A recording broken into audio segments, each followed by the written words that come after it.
Friday. It's a holiday weekend and I did not want to do this video. I'm just gonna be honest with you. Oh, I have my glasses on.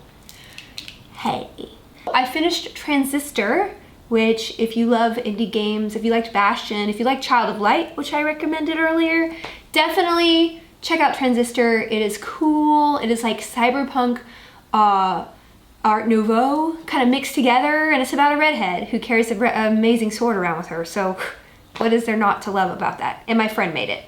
True story, we met when we were 13 or 12 on Prodigy. It was pre-internet. Let's not talk about it. It makes me feel old. Listen, I'm doing this video for you for the weekend because I thought, hey, it's a holiday weekend. And I have big plans in that I'm not going anywhere. I'm not doing anything. I'm gonna clean my closets out. I might get crazy and buy some new curtains because the bottoms of my curtains are like literally covered in cat hair. What better occasion to learn how to play some board games and dive in and invite your friends over? I mean, everyone's barbecuing animals.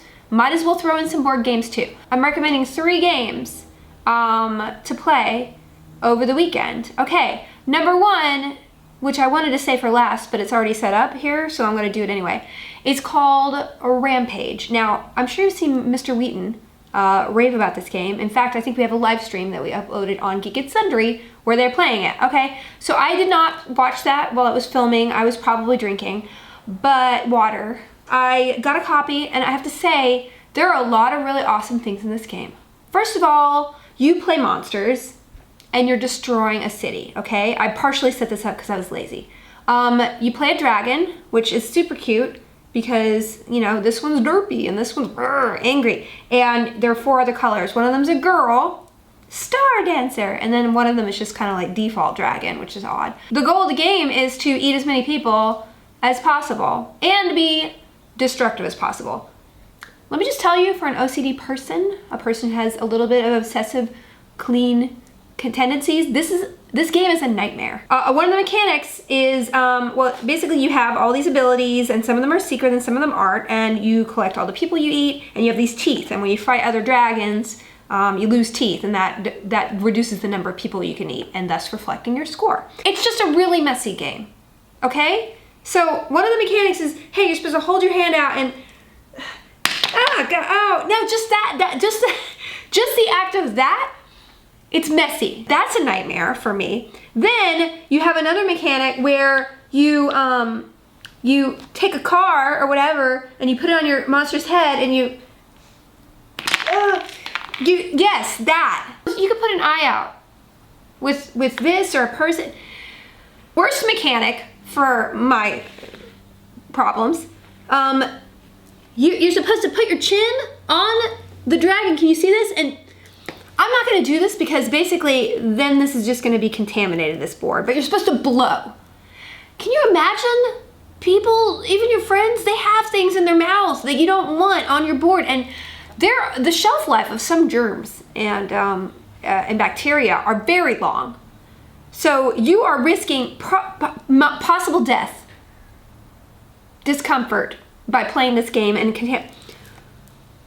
I mean, no, I'm not gonna do it. I would have to say that the game is immensely fun otherwise, and if you are a messy person or like destroying things and that mechanic, you might enjoy this. One thing I will complain about though, and this is totally true, so these little meeples, they're different kinds of people. Like there's a soldier and there's a businessman, I think a police, anyway, I forgot what they are. Anyway, they're all those professions, and then you got a blonde.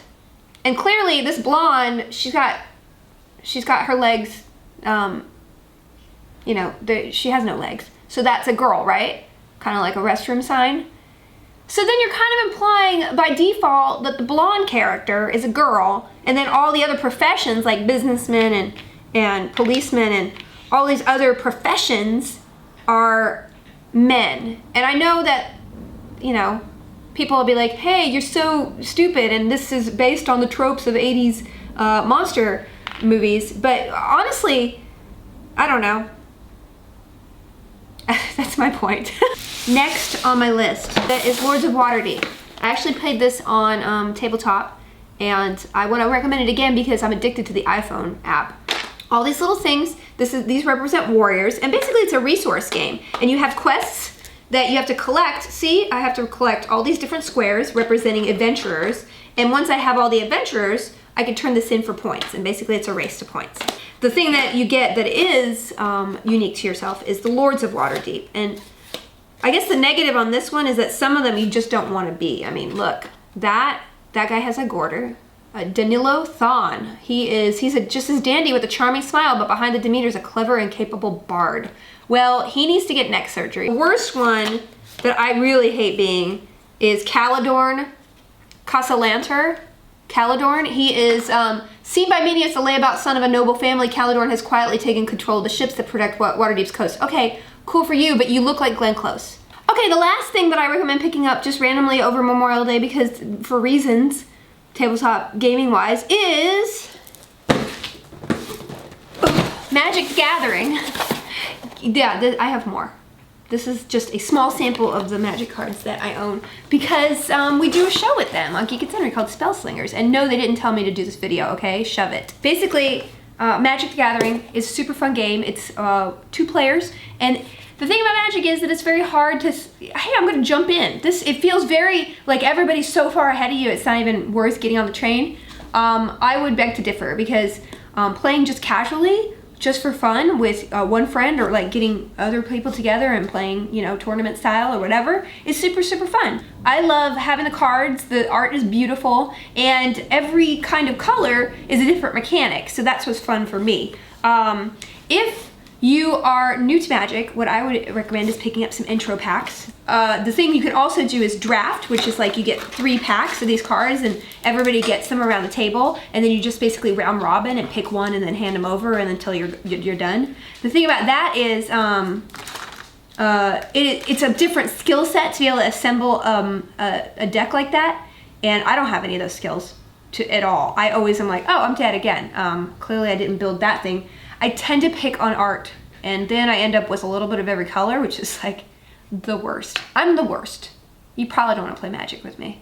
This is the way we play at my house, by the way. So not only do I have these cards, and I'm not kidding, I actually have like 3 other boxes of Magic cards everywhere, like loose ones. I mean, these are just intro decks, and some of the ones that were built for me by Magic, because I know people there. If you want me to, I can maybe go over my Uber deck that they built. It's from last year. It's not the Gods cards yet, but it basically is an evolved deck that will smash your face. What we do is we take all the cards, decks, and we line them up, and then are like, hey, roll a dice, 2 or 3 6-sided dice, and whatever number comes up, you got to get that number deck in order. And it actually adds variety in a way that it's like, oh, I have no idea what I'm playing right now, and that's kind of the fun part. It kind of inspired the whole wheel thing with the Magic Spell Slingers. Long story short, if you're, you know, interested in trying, just go get 2 intro decks and just play, and or play on the computer, you know, because the same thing with Lords of Waterdeep. They have a really good app that I play at the airport all the time, and oh my gosh, I have so many Magic cards. You hate me. All right, have a great weekend, everybody. Hope some of those things helped you pick a game, and if not, just play something else. Leave it in the comments what you're playing. I don't care. Bye!